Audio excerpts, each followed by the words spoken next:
One day, a fast rabbit laughed at a slow tortoise.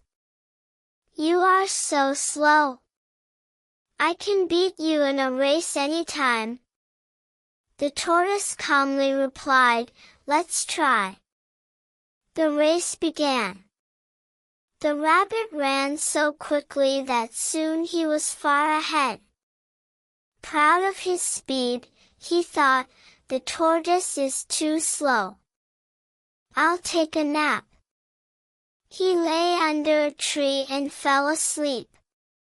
Meanwhile, the tortoise kept moving, slow but steady.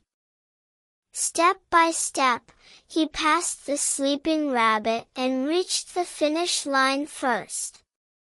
When the rabbit woke up, he rushed forward, but it was too late. The tortoise had already won. Moral: pride hath a fall.